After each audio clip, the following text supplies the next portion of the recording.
देख भाई, इस दुनिया के अस्तित्व कि ना कुछ ऐसे अनसुलझे सवाल हैं या राज समझ लो, जो ना आज तक कोई इस पे पर्दा नहीं उठा पाया, कोई जवाब नहीं दे पाया। जैसे कि मोक्ष क्या है, समय का चक्र क्या है, हाँ, माया क्या है, इल्यूजन जिसको मैट्रिक्स कहते हैं वो क्या है, और वो इतनी बलवान क्यों है कि आदमी उसमें बह ही जाता है। क्या पहले से फिक्स है क्या, क्या उसी की रजा है क्या, सारा क्या उसकी मर्जी से चल रहा है क्या? अगर चल रहा है तो भाई फिर हमारे पैदा होने का मतलब क्या है? समय के तीन आयाम क्यों होते हैं, प्रेजेंट, पास्ट, फ्यूचर, भूतकाल, वर्तमान और भविष्य, ये तीन ही क्यों होते हैं? चौथों क्यों नहीं होता, पांचवा क्यों नहीं होता? इनके ना भाई कोई सवालों के जवाब नहीं दे पाया ये।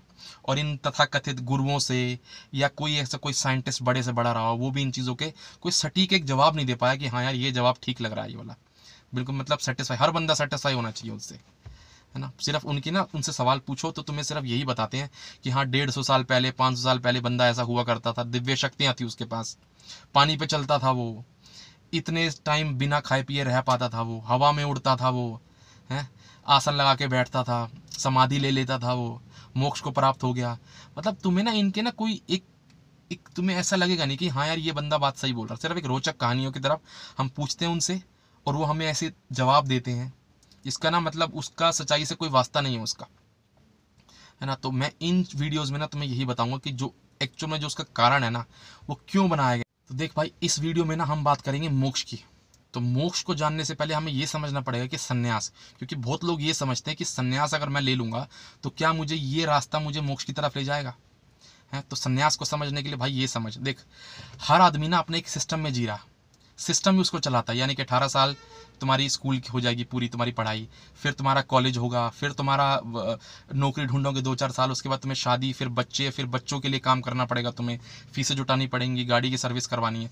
तो उस सिस्टम में तुम जियोगे और मान ले कुछ कारणवश तू सिस्टम में नहीं रहना चाहता है, यानी कि तेरे को बचपन से ये बताया गया कि भगवान के बारे में इतना पढ़ाया गया, तेरे को ना सब चीज़ें व्यर्थ लगने लगी हैं, तो तू भाई सिस्टम में रहेगा तो तेरे को रिश्तेदार पूछेंगे, माँ बाप पूछेंगे शादी क्यों नहीं कर रहा, है ना। या मान ले तू एक लड़का है लेकिन तेरे को लड़कियों के लिए फीलिंग्स नहीं है, तो फिर तू क्या करेगा, उस सिस्टम में रहना चाहता नहीं है, शादी करना चाहता नहीं है, तो तू क्या कहेगा, मैं संन्यास ले लेता हूँ। या तो गृहस्थ में जिएगा या तू संन्यास लेके रहेगा। संन्यास लेने का मतलब क्या होता है कि तू सिस्टम से बाहर निकलना चाहता है, मोक्ष की तरफ नहीं ले जाएगा भाई वो तेरे को, ठीक है। ऐसे मंदिर हैं, ऐसे ऑर्गेनाइजेशंस हैं, संस्थाएं हैं जो तुम्हें वहां पर ना तुम्हें नौकरी करने की जरूरत है, तुम्हें सुबह भी खाना मिल जाएगा, दोपहर में भी और रात में भी, 2 वक्त का तुम्हें खाना वो दे देते हैं, और तुम्हें कहते हैं कि भक्ति करो। और भक्ति करने से क्या तुम्हें मोक्ष की तरफ मिल जाएगा? तो इसका भाई सीधा सा जवाब है, नहीं मिलेगा इससे, ठीक है। इस तरफ तुम अपने सिस्टम चेंज करा, अपने मन को बहला रहे हो, ठीक है, क्योंकि उस सिस्टम में रहोगे तो कहीं ना कहीं दिक्कतें आएंगी। वरना पहले ज़माने में क्या होता था, आदमी भागता था जंगलों की तरफ, क्योंकि वहाँ पर उसको परेशान करने वाला कोई था नहीं। क्योंकि मैं देखता भी हूँ तो मुझे कहीं ना दर्द होता है कि सामने वाला बंदा भाई इतना खुश क्यों है, तो मैं सिस्टम से ही बाहर निकल जाता हूँ मैं, है ना। लेकिन मोक्ष की तरफ नहीं ले जाएगा भाई। देख भाई, अब मोक्ष को समझते हैं, मोक्ष है क्या। तो मोक्ष को समझने के लिए ना तुम्हें ये देखना पड़ेगा भाई, तुम्हारा जो शरीर है ना, उसने आज तक करा क्या, जितने मर्जी हज़ारों सालों से, लाखों सालों से ज़मीन पर है, चाहे कहीं पर भी, उसने करा क्या है। तुम ये देखोगे भाई, सिर्फ सिर्फ डेवलपमेंट करी है। डेवलपमेंट यानी कि पहले वो ज़मीन पे था, फिर वो हवा में पहुंचा, फिर स्पेस में, फिर चांद पर, आज वो मंगल तक पहुंच गया। और वो सिर्फ और सिर्फ हो पाया इस इंद्रियों की मदद से, और इंद्रियों को चला रही है हमारी माया, जिसको भी हम नाम देते हैं, है ना। इंद्रियां नहीं तो उस उस माया को उस इंसान की ज़रूरत नहीं लगेगी। अगर तुमने उस इंद्रियों कंट्रोल में कर लिया किस तरीके से, उस सिस्टम को तुमने बता दिया, उस माया को जिसको मैट्रिक्स कहते हैं, उसको समझ में आ जाएगा कि भाई मैं इसको, इस बंदे को ना दोबारा जन्म नहीं देना, अगर इस बंदे को अपना शरीर त्याग देता है इसमें।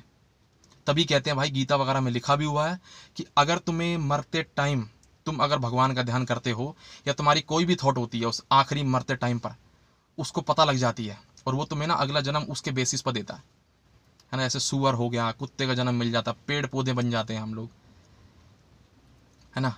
तो इस तरीके से अगर मान ले, अगर मेरे दिमाग में कोई थॉट है ही नहीं है, थॉटलेस हो जाऊँ, शून्यता को प्राप्त हो जाऊँ मैं, तो फिर यानी कि उसको तो मैंने बताया ही नहीं कि मेरे को बनना क्या है। तो कहीं ना उसके लिए मैं काम नहीं आ पा रहा हूँ। जब तक मेरी इंद्रियां मैं उसको इस्तेमाल कर रहा हूँ, मैं उसके लिए काम का बंदा हूँ। जिस दिन मैंने बता दिया कि भाई मैं इंटरेस्टेड नहीं हूँ, तो मुझे वो दोबारा पैदा नहीं करेगा। सिर्फ मेरे को उस जन्म तक, सिर्फ उस शरीर त्यागने तक का वेट करना पड़ेगा। 8-8 10-10 महीने से ऋषि मुनि ऐसे हाथ करके, ऐसे आसन में, हिमालय पर जाके देखोगे ना, 8-8 महीने से ऐसे बैठे हैं, उनका शरीर पूरा जा चुका है, स्टार्टिंग में नहीं होता, स्टार्टिंग में तुम 15-20 मिनट बैठ पाओगे मुश्किल से, फिर 6 घंटा, फिर 2 दिन, फिर 4 दिन, फिर ऐसा हो जाएगा तुम्हें एहसास ही नहीं होगा। कुछ टाइम के बाद प्रैक्टिस लगती है इन चीज़ों के लिए, है ना। गीता में सब कुछ लिखा हो भाई, लेकिन ना वही ना इंटरप्रेट हम ढंग से कर नहीं पाए इसको। और भाई संन्यास से कोई फ़ायदा नहीं है तुम्हारा। संन्यास तुम्हें सिर्फ क्या है, सिस्टम चेंज करवाता है, लेकिन जो फाइनल है ना भाई, तुम्हें यहाँ से थॉटलेस होना पड़ेगा उसके लिए तुम्हें, है ना। अगर मैं किसी बंदे को किसी काम के लिए हायर करता हूँ और अगर बंदा वो काम ना करे तो ऑब्वियस मैं उसको निकाल दूंगा काम से। तो वो माया तुम्हारा इस्तेमाल तब तक कर सकती जब तक कि तुम्हारी इंद्रियां कंट्रोल में नहीं है, वो तुम्हें चला रही है और डेवलपमेंट हो रहा है। और अगर मैं ये काम कर दूं, थॉटलेस हो जाऊं, शून्यता को प्राप्त कर लूं, तो मुझे दोबारा जन्म नहीं देगी भाई।